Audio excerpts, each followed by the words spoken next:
सर्व जय मसीह के मैं एक बार फिर से आप सभी का स्वागत करता हूँ परमेश्वर की जीवित हुजूरी में।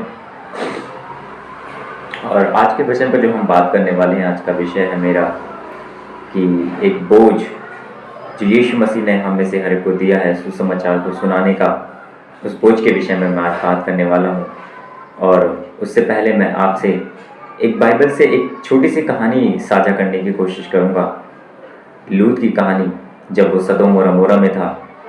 और आपने एक बात नोटिस की होगी उस कहानी को पढ़ते हुए कि लूत उनके कामों से बहुत ज़्यादा खेदित तो हुआ करता था, बहुत परेशान तो हुआ करता था। सदोम और अमोरा के लोगों के कामों को देख देख कर मन में परेशान हुआ करता था और सोचता रहता था बस। लेकिन एक बात आपने नोटिस की होगी कि उसने कभी एक्शन नहीं लिया, उसने कभी वहाँ से बाहर निकलने की कोशिश नहीं की, अपनी परिस्थितियों से उसने समझौता किया। हालेलुया। तो वैसे ही आज हम अपनी परिस्थितियों से समझौता करना चाहते हैं। परमेश्वर चाहता है कि आज हम ऐसे दोस्तों की संगति से बाहर निकलें जहां परमेश्वर नहीं चाहता कि हम रहें। परमेश्वर चाहता है कि आज हम ऐसे ऑफिस से बाहर निकलें जहां से हम नहीं निकलना चाहते। परमेश्वर चाहता है कि आज परिवार के ऐसे लोगों से हम बाहर निकलें जहां परमेश्वर नहीं चाहता कि हम रहें। लेकिन आज भी हम अपनी परिस्थितियों से समझौता करते हैं, अपने सर्कमस्टांसेस से हम डील करने की कोशिश करते हैं कि परमेश्वर परिस्थितियों को बदलेगा, लेकिन नहीं। परमेश्वर कभी कभी चाहता है कि हम खुद भी डिसीजन लें, हम खुद भी एक्शंस लें। देखिए, परमेश्वर ने हमें रोबोट नहीं बनाया है, कोई मशीन नहीं बनाया है कि उसने हमारे अंदर कोई चाबी भर दी हो और बस कह दिया हो कि भाई अब मेरा कोई काम नहीं, अब तुम अपने जीवन में चलते रहो। लेकिन नहीं, परमेश्वर ने हमें फ्री विल दी है, उसने हमें स्वतंत्रता दी है चुनने के लिए सही और गलत में से। और परमेश्वर यही चाहता है कि हम चुनें क्या सही है क्या गलत है, किन परिस्थितियों में हमें समझौता करना है और किन परिस्थितियों में हमें नहीं करना है। हमें उसने बुद्धि दी है, समझ दी है, परख दी है आत्माओं की, लोगों की। हालेलुया। तो आज मैं उसी विषय में आपसे बात करना चाहता हूँ कि आज उसने बहुत से लोगों के जीवन में एक बोझ दिया है, और वो बोझ उसने खुद नहीं दिया, वो बोझ हमने खुद लिया है उससे। मैं बताता हूँ आपको कैसे। हालेलुया। देखिए, जब हम यीशु मसीह को स्वीकार करते हैं अपने जीवन में उद्धारकर्ता ग्रहण करके, तो हम उसकी हर एक चीज़ को, उसके हर एक प्लान को, उसके हर एक बात को हम एक्सेप्ट करते हैं अपने जीवन में, है ना। तो वैसे ही वो किस लिए आया इस संसार में, उसका बोझ क्या था इस संसार में आने का, उसका मकसद क्या था इस संसार में आने का। उसका मकसद था अपने पिता की इच्छा को पूरा करना, और उसके पिता की इच्छा थी कि वो उसके राज्य का सुसमाचार करे, यानी स्वर्ग के राज्य का सुसमाचार करे, क्योंकि हमारा राज्य संसार का नहीं है। मेरा कहने का मकसद ये था, जिस प्रकार से यीशु मसीह ने अपने पिता की इच्छा को पूरा किया और हमने यीशु मसीह को स्वीकार अपने जीवन में किया, तो हम इनडायरेक्टली या फिर डायरेक्टली उसके हर एक प्लान को एक्सेप्ट करते हैं। यानी ये हमारा भी काम बन चुका है अब कि हम सुसमाचार को सुनाएं। क्यों? क्योंकि हमने उसको अपने जीवन में उद्धारकर्ता करके ग्रहण किया है। हालेलुया। तो मैं आज उस बोझ के विषय में आज आपसे बात करना चाहता हूँ कि क्या आप वो बोझ महसूस करते हैं? क्या वो तोड़ा जो यीशु मसीह ने हम में से हर एक को दिया है, तो क्या जो गिफ्ट उसने हमें दिया है, क्या हम उस गिफ्ट का सही इस्तेमाल कर रहे हैं? क्या हम उस गिफ्ट को मल्टीप्लाई कर रहे हैं? क्या उसके गिफ्ट का सही उपयोग कर रहे हैं? क्या जो गिफ्ट उसने हमें उसकी आराधना करने का दिया है, क्या हम दूसरों को भी आराधना करना सिखा रहे हैं? जो गिफ्ट उसने हमें सार ताज बजाने का दिया है, जो गिफ्ट उसने हमें इंस्ट्रूमेंट बजाने का दिया है, क्या हम दूसरों को भी वैसा ही बजाना सिखा रहे हैं?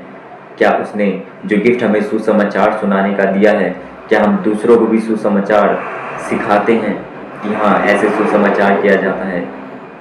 क्या हम अपने उस टैलेंट का, क्या उस तोड़े का जो यीशु मसीह ने हमें दिया है, सही उपयोग कर रहे हैं? तो बहुत ज़रूरी है मेरे भाइयों, मेरे बहनों, अपने जीवन में जांचना कि जो गिफ्ट हमें परमेश्वर ने दिया है, क्या हम उसका इस्तेमाल कर रहे हैं। आइए हम वचन से कुछ पढ़ते हैं कि परमेश्वर और उसके चुने हुए लोग। हालेलुया। लिखा, मैं मसीह में सच कहता हूँ, मैं झूठ नहीं बोल रहा, और मेरा विवेक भी पवित्र आत्मा में गवाही देता है कि मुझे बड़ा शौक है और मेरा मन सदा दुखता रहता है, क्योंकि मैं यहाँ तक चाहता था कि अपने भाइयों के लिए जो शरीर के भाव से मेरे कुटुंबी हैं स्वयं ही मसीह से शापित हो जाता। वे इजरायली हैं और लेपालकपन का अधिकार और महिमा और वाचाएं और व्यवस्था और उपासना और प्रतिज्ञाएं उन्हीं की हैं, पुरखे भी उन्हीं के हैं और मसीह भी शरीर के भाव से उन्हीं में से हुआ। सबके ऊपर परम परमेश्वर युगन युग धन्य हो, आमीन, हालेलुया।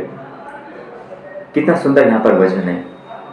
पौल यहाँ पर कहता है कि यहाँ तक कि मैं ये तक चाहता हूँ कि मैं खुद ही उनके स्थान पर शापित हो जाता। क्यों? क्योंकि सब कुछ यीशु मसीह ने मुझे दिया।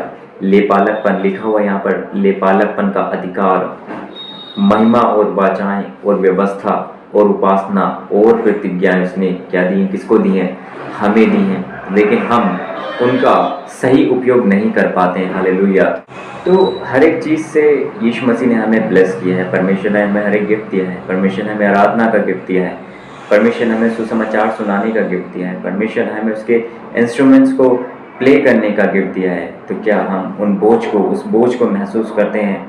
वो एक बोझ, जिनमें से एक बोझ है कि सुसमाचार को सुनाना, उसके राज्य के सुसमाचार को लोगों तक पहुंचाना, क्योंकि उसकी आज्ञा तो यही है कि जाओ तुम सारे संसार में जा करके हर एक जाति को सुसमाचार सुनाओ। हालेलुया।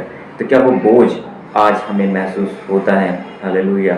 देखिए, पतरस में भी लिखा हुआ है कि अपनी हर एक चिंता, अपनी सारी चिंता फिक्र उसी पर डाल दो, क्योंकि उसको तुम्हारा ध्यान है। तो हम किन बातों से डरते हैं? किस बात की हमें चिंता है? वो कहता है कि तू चिंता करके अपना ना तो एक बाल काला ना ही एक बाल सफ़ेद कर सकता है। तो हमें किस बात की चिंता है? क्या हमें रिजेक्शंस की चिंता है? क्या हमें ये चिंता है कि लोग हमें स्वीकार नहीं करेंगे? देखिए, मैं सच कहता हूँ, बाइबल में शायद यीशु मसीह का और उसके चेलों का हमसे कहीं गुना ज़्यादा तिरस्कार किया गया होगा। उनको भी रिजेक्शंस देखने पड़े होंगे। तो क्या रीज़न है? क्या हमारा ये रीज़न है कि हमें बाइबल का इनफ नॉलेज नहीं है, पर्याप्त ज्ञान नहीं है? देखिए, मैं कहता हूँ, जो थोड़े में विश्वासी है वो बहुत में भी विश्वासी रहेगा। अगर आपको थोड़ा मिला हुआ है, आपके पास कम नॉलेज है, उसके इंस्ट्रूमेंट्स को प्ले करने का, आपके पास कम नॉलेज है सुसमाचार को सुनाने का, वो कहता है कि जो थोड़े में विश्वासी है वो बहुत में भी विश्वासी रहेगा। तो वो कैसे विश्वास कर ले? जब आप थोड़े में ही विश्वासी होकर के परमेश्वर को नहीं दिखाएंगे, तो आपको बहुत में कैसे विश्वासी होकर के दिखाएगा? हालेलुया। आप कैसे बहुत में विश्वासी होकर परमेश्वर को दिखा सकते हैं? पहले आपको जो आपके पास है उसको आपको इस्तेमाल करना होगा, उसको मल्टीप्लाई करना होगा, उसको बढ़ाना होगा। क्यों? क्योंकि आपको परमेश्वर देखना चाहता है कि आप थोड़े में विश्वासी हैं भी या नहीं। हालेलुया। तो पवित्र आत्मा हमारे विश्वास को देखता है, हमारे परमेश्वर के काम को लेकर के जो ज़ील है उसको देखता है, हमारी विल पावर को देखता है। क्या हमारी विल पावर है परमेश्वर के काम को करने की? तो वैसे ही पवित्र आत्मा हमें गिफ्ट भी देता है। अगर हम जो ज़ील परमेश्वर के काम के लिए दिखाएंगे तो हमें और ज़्यादा अच्छे गिफ्टों से वो हमें क्या करेगा? ब्लेस करेगा। हालेलुया।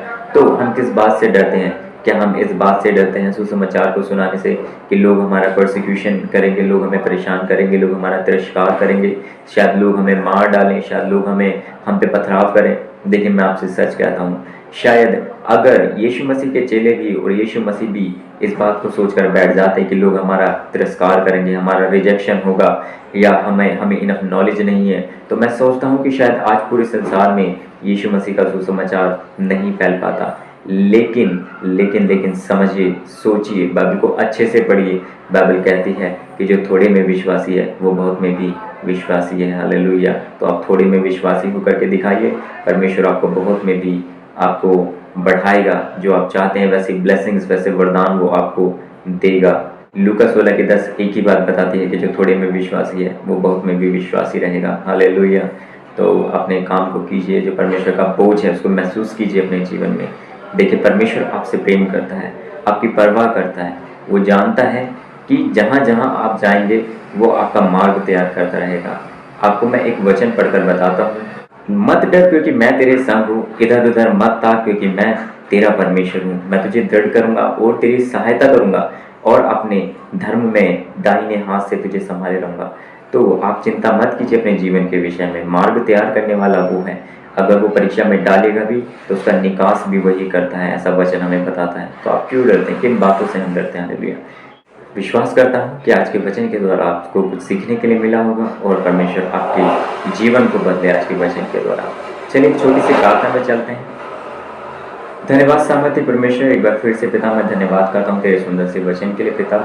और जो वचन पिता परमेश्वर जी आज के जीवन, जो वचन पिता परमेश्वर हमारे बोझ को रिमाइंड करवाने के लिए था पिता, विश्वास करता हूँ प्रभु जी कि जो लोग पिता परमेश्वर जी तेरे गिफ्ट से, तेरे टैलेंट से पिता, तेरे तोड़ों से नवाजे गए हैं मेरे पिता परमेश्वर, वो अपने गिफ्टों को इस्तेमाल करें पिता, सही उपयोग करें पिता, उसको मल्टीप्लाई करें, उसको बढ़ाएं मेरे पिता परमेश्वर जी पिता, ताकि जब तू आए पिता तो वो लोग पिता परमेश्वर तेरे तोड़ों को पिता परमेश्वर जी मल्टीप्लाई करके तुझे दे सके मेरे यहाँ को परमेश्वर पिता। विश्वास करता हूँ कि एक नई भूख, नई प्यास प्रभु इन लोगों के जीवन में आए मेरे पिता परमेश्वर, और पिता ये तेरे काम को करने के लिए, इस संसार से बाहर निकले मेरे पिता, और जो बोझ प्रभु तूने दिया है उस बोझ को मेरे पिता ये महसूस करें अपने जीवन में पिता।